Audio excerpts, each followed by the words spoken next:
Okay, so I want to tell you guys a story. There's a company named DHL. You've probably seen them around. They're kind of like UPS, but with way nicer colors. And they're all over pop culture for some reason. Like you'll see them in fashion and even in music. Got a pack, came from DHL, just got up with a pack. The letters represent the initials of the three founders, Adrian Dalsey, Larry Hillblom, and Robert Lynn. I was browsing online and I kept seeing this headline for one of the founders, the H in DHL, Larry Hillblom. He just popped up in a few articles and I thought nothing of it. I was just like, okay, it's probably like another asshole billionaire. So I did a little bit of digging and I found out this guy is kind of like Epstein, you know, this Epstein, the one that killed himself. It seemed like everyone was trying to bury the secret of his disappearance. However, as you know, once things go on the internet, it can never go away.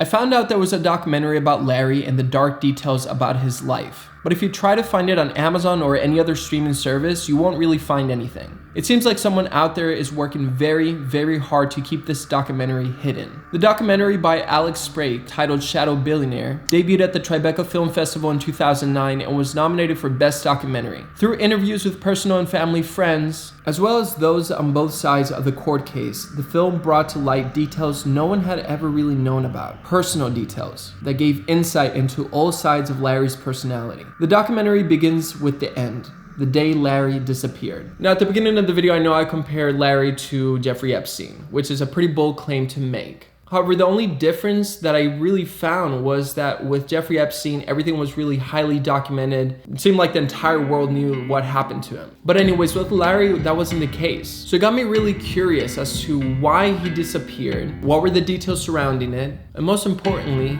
was there a person behind his disappearance?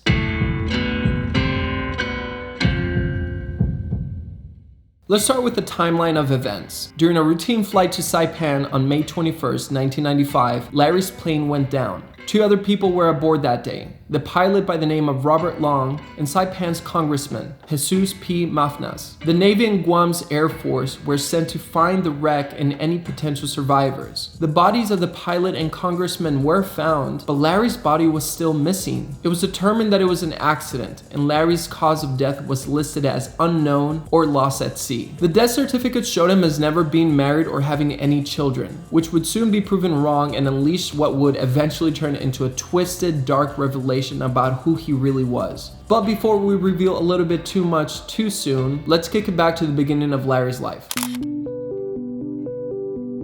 Born May 12, 1943, Larry Lee Hillblom grew up in Kingsburg, California. He never spoke about his family or where he grew up to those around him. Throughout school, Larry did his own thing, minding his own business. He was fascinated with billionaire Howard Hughes. Now you might know who Howard Hughes is from this movie, The Aviator, but if you're not too familiar with him, he's a reclusive billionaire with OCD and paranoia who eventually goes insane. Now Howard Hughes' lifestyle impacted Larry's path later in life in a darker way, which we'll get here in a sec. Childhood friends would say that Larry would sometimes just take off, whether it be for a few minutes or even a few days. Then he'd randomly show up again without any explanation at all. Those who knew him say that Larry always stood out as being different from the rest. Something just felt off about him. He wouldn't reveal his true self, which made it impossible to really know who he was. After high school, Larry attended UC Berkeley, studying to be an attorney. Friends say that Larry was able to look at something and would see the possibilities that existed. This gave him a unique ability to solve problems, including his money problem. So at this point, Larry's broke. So he comes up with the idea to provide a service to the people in the Bay Area who need documents delivered the next day to Los Angeles. The way it would work is he would hop on the last flight of the day, deliver the documents, and then the next morning fly back to the Bay Area just in time for class. He did this 5 times a week, which inspired the idea for DHL. In 1969, at only 26 years old, Larry launched DHL, forever changing business communications around the world. Back in the mid-1960s, faxes and emails didn't exist. Even FedEx didn't exist. If something needed to be signed, your only choice was to send it by mail and pray to God that they'd get it. The US Postal Service had a monopoly at the time, and they hassled Larry. claiming he was shipping first-class mail. However, Larry sued them and won, breaking apart the monopoly and opening up doors for his business as well as others. He found a way to be able to deliver these really important documents in a very short amount of time, something that really wasn't possible back then. With DHL starting to grow, Larry forever changed the way documents exchange hands, expanding his business across the world, going where the postal service could not, places where street addresses didn't even exist. It even caught the attention of the FBI. They even looked into Larry's operation just to make sure everything was legit, and after discovering everything was legit, in fact, some of the FBI agents started working for Larry as couriers. In the early 80s, Larry moved to Saipan, America's farthest western outpost, both for the lifestyle it offered, but also for tax reasons. Taxes being way below than they are in the US. Larry was able to live like a king. He built a huge home overlooking the ocean that took over 7 years to build. And considering how much money he had, it's funny that he was so proud of how cheap it was. He didn't dress like a billionaire at all. He had cheap t-shirts, shorts, sandals. That was his usual attire. Hardly the ideal image of a wealthy businessman. But because he was such an unusual character, it made it hard for him to avoid the curious glances and questioning. That being said, many of the people in the island felt a sense of pride of having Larry live there. They must have been pretty stoked that a big shot billionaire wanted to live on their little island. Like most people, Larry had a fear of dying at a young age, except for Gen Z for whatever reason, and everyone in Gen Z needs therapy, but that's another video. So he would typically avoid foods with high cholesterol, or vices like smoking a lot and stuff that would potentially damage him long term. He considered 51 to be the magic age because a lot of men die due to heart failure. So in his view, if he made it past 51, it was basically like securing the bag and saying, okay, I'm probably not gonna die up until I'm like 90 or 100 years old. Larry was a very safe person. He typically avoided danger, so he wasn't like a daredevil or anything like that. However, people have quirks. So his quirk was that he really enjoyed the thing that would literally take him down: airplanes.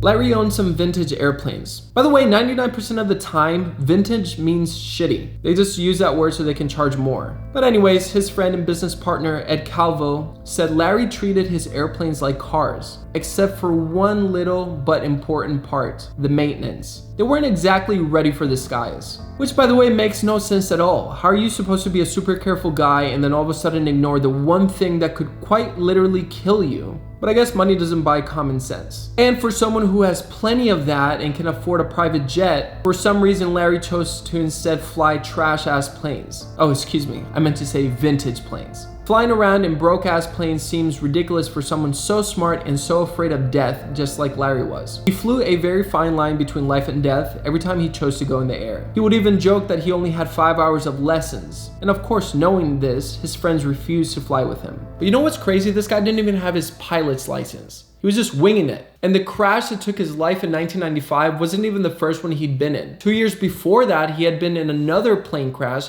testing out this plane, and somehow the engine failed and took him down. So that first crash in 1993, 2 years before the crash that killed him, left Larry with disfiguring facial injuries that required reconstructive surgery. He had to fly over to California Pacific Medical Center to address multiple issues, including facial asymmetry and fractured bones. The right side of his face had so many fractures that they used multiple plates and screws to help repair them. On top of that, Larry was no longer able to see well from his right eye. Larry thought that he would be safe from then on. The chances of someone being involved in more than one plane crash was so rare, he figured, you know what? I don't really have to worry about crashing again. Okay, so let's jump to 1995, which is the year he disappeared. You would think for a man as rich as Larry, everything possible would have been used to find him. No amount of time or money would have been enough. But that's not the case. The search was shut down very quickly, which was suspicious considering his status. Not a single distress call or beacon came from Larry's plane.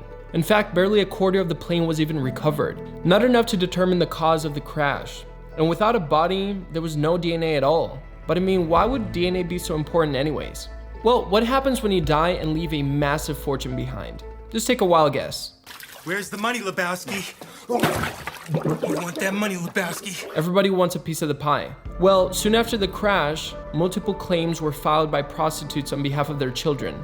stating that Larry was the father. A woman from Palau who he had a one-night stand with when she was 16 claimed her son was Larry's. She named him Junior Larry Hillblom. Because there was no body, there was no DNA that could be used to determine if Junior or the other children were his. But what about a will? Did Larry even have one? Yeah, he did, but it was full of inconsistencies. Since Larry was smart when it came to his business, you would think that he would cross his T's and dot his I's when it came to his personal life, especially due to the fact that he was an attorney, and constructing a bulletproof will should be a no-brainer. But that was hardly the case. His will was a mess. He had left most of his fortune to medical research and another $1 million designated to the University of California. No mention of any kids were made, leaving his will open to the possibility. Now, Larry refused time and time again to revise his will, but why? If he didn't have any kids, you would think that he would want to spell that out in the will just so no one comes clawing for his money. But it's suspected that Larry left his will open just because he didn't want to deny in writing that he wasn't a father. That way, no one could prevent them from having access to his fortune when he passed away. Larry was actually a special judge in the Saipan High Court,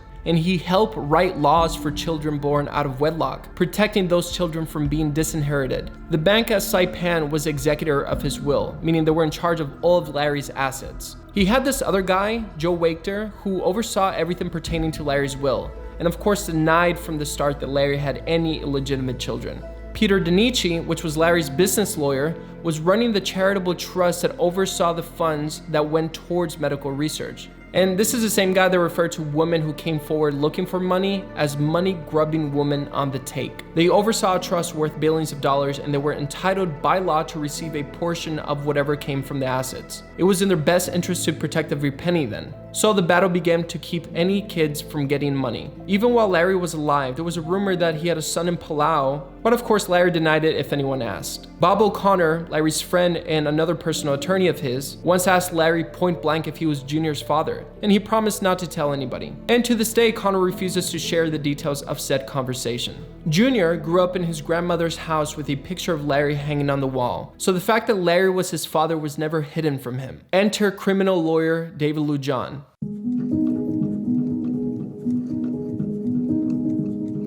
He came in to represent Junior Larry Hillblom. Everyone started calling Lujan and his team greedy lawyers, but Lujan said he was just there for a helpless kid. He also heard the rumors were true of possibly having illegitimate children, and he wanted to make sure they were treated fairly. And remember when I said there was no DNA? The only option, it seemed, were his family members. Their blood samples could have determined very quickly whether or not Larry had fathered those children. But of course, Larry's family refused. So that left only one other option. Biological material, meaning hair, blood, or semen, could be used to collect the DNA. Wachter was ordered not to clean or disturb anything in Larry's home, and a search warrant was granted to help find that DNA. Now, when the investigators got there, the place was spotless. Nothing could be found, not even a pair of underwear. Drawers were empty, there wasn't even a toothbrush or a hairbrush. Every drain was searched, but nothing. Even a forensic expert said those were the cleanest pipes he had seen in his life. Now, Larry wasn't living alone in this huge estate. He had this girlfriend that lived with him for 10 years named Josephine. And when Larry was gone, Josephine stayed at the house.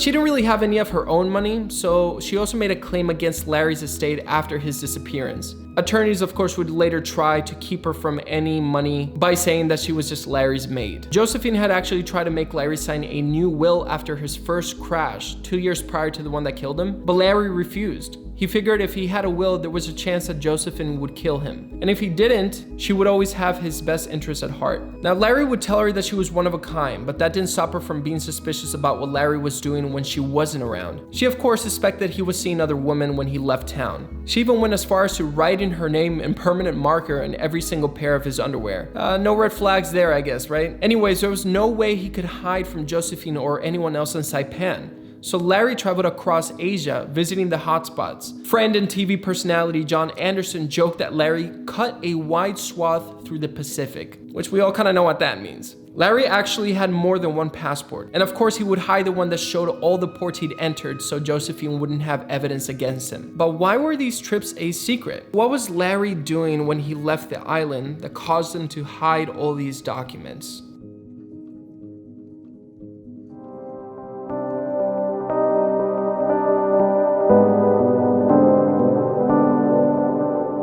Now, the press referred to his escapades as a sexual safari. But I'm not gonna sit here and sugarcoat it. Let's call it what it is. He was a sexual predator. He preyed on young and innocent girls to get what he wanted. He frequented places Western tourists knew very little or nothing about. He spent a lot of time in Manila. There, the streets were lined with bars filled with young Asian girls barely past puberty. At the bars, girls were presented to Larry and he would pick and choose. He only wanted girls who were virgins. Larry would tell people that his specialty was cherry girls, more specifically the girls from remote farming villages. These young girls from poor areas would go to big cities to work as prostitutes to help out their families. Larry had a test to find out if a girl fit his profile. He would take a girl to his hotel and show them the shower. If they knew how to turn it on, that meant they weren't in fact a virgin because they had been to a hotel before. Now, if they just stood there staring at it like it was some sort of alien spaceship, then he knew he truly had what he was looking for. To Larry, having sex with a virgin meant he didn't have to worry about getting AIDS. This paranoia of not getting an STD led him to pour iodine or some other cleaning chemical on himself after sex to make sure that didn't happen. It's said that all this trouble to find the perfect virgin cost Larry millions of dollars. Larry took full advantage of the situation, of the young girls who lived in poverty. And it wasn't just Larry's secret sex life that came to light during the trial. A lot of attention started falling on how he handled his finances. Larry kept his name off any sort of records, so that includes like documents, meeting minutes, or any sort of receipts, stuff like that would be able to get traced back to him. Even to the extent that after his death, that friend he had, Bob O'Connor, which was his personal friend and lawyer, found out that Larry had bought a $3 million apartment in Saipan under his name. And no one ever even knew about it. Since it wasn't Bob's name, it was technically his, but he refused to take any ownership and just gave it to Larry's estate. Imagine your friend leaving you a $3 million apartment, dude. I wish my friends did that. The only thing they've given me is trauma. Larry had also put over $102 million into developments in Vietnam, but his name was nowhere to be found. How is that even possible? There's no doubt Larry was there. Shit, there's even a photo showing him there to cut the damn ribbon. It got bad, so much so that the IRS even reached out to Larry to find out what he was doing in Vietnam. And this part I love, because Larry responded to them by writing a giant "F you" on the paperwork and sending it back to them, as you should.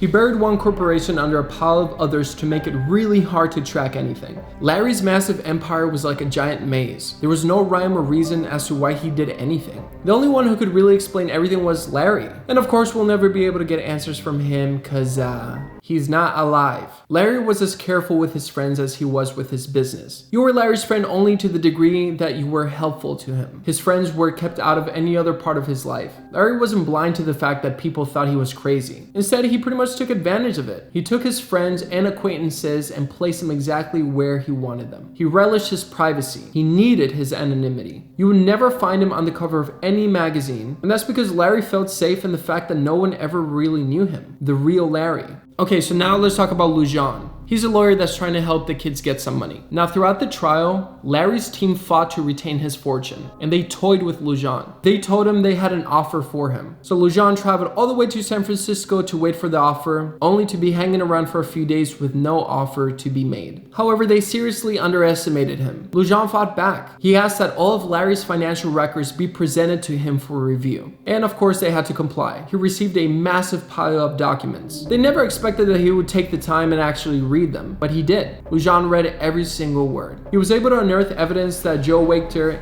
and Peter Donici had been stealing from Larry. Assets had been manipulated to take control of his estate. They never thought that anyone would look that closely enough to find what they were doing, but they got caught slipping and Lujan clapped them. Larry's team fought back with everything they had. They even tried to take control of the bank so they could then take over the assets. That didn't go so well, so they tried to take a loan from the bank to buy shares of the bank, but still that didn't prove successful either. And finally, a judge ordered Joe Wachter to be removed as the executor. But what about the DNA? We still need that to be able to prove that those kids were in fact Larry's. And of course, the team wasn't really compliant to give blood samples so they could prove that. However, remember that plane crash in 1993? The one he had before, the one that killed him? Well, after the accident, of course, he went to the hospital and got all the reconstructive surgery. Well, during those surgeries, they had to remove a mole, and they actually found the mole, which was enough DNA to prove if the kids were his or not.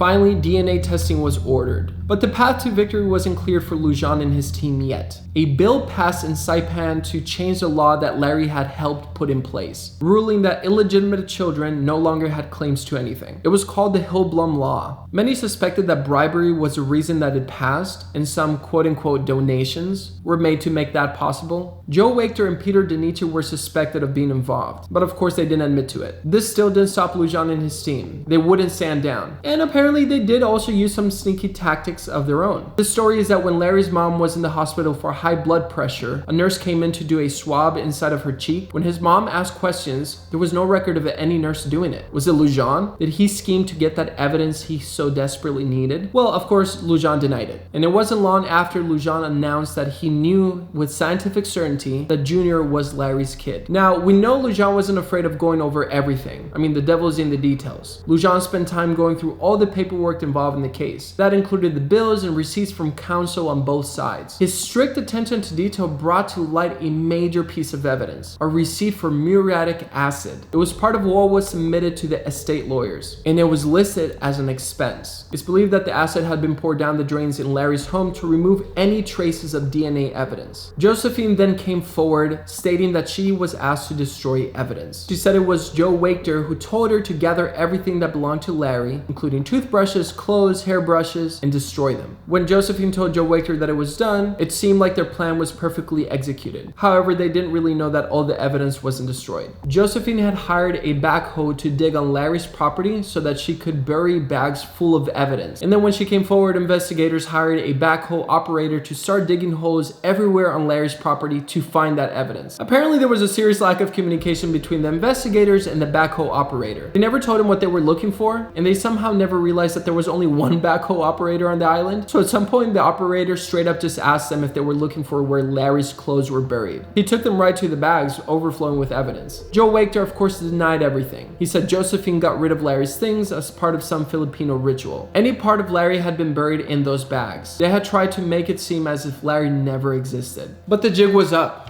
I mean, the DNA clearly showed that Junior was Larry's kid, and it even resurfaced that 2 kids from the Philippines and 1 from Vietnam were also Larry's illegitimate children.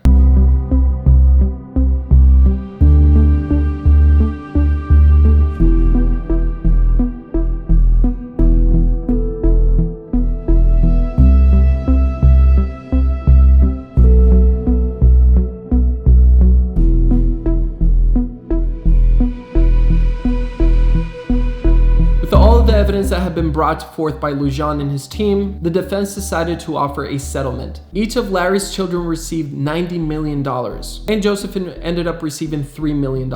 In the end, the little island lawyer beat a group of giants. The mess of a case would probably have appealed to Larry. You know, as an attorney, he would have loved lawsuits and strategies and figuring out a way how to solve the problem. So whatever happened to Joe Wachter and Peter Danici? Well, they ended up as directors of the Larry Hillblom Foundation. Larry's life was one fucked up jigsaw puzzle. None of the pieces really fit, and when you finally finish, you discover that there are still pieces missing. You were only granted access to the parts of his life that he wanted you to know about. He was a master of your reality. You saw the light, or if you were unlucky, you saw the darkness.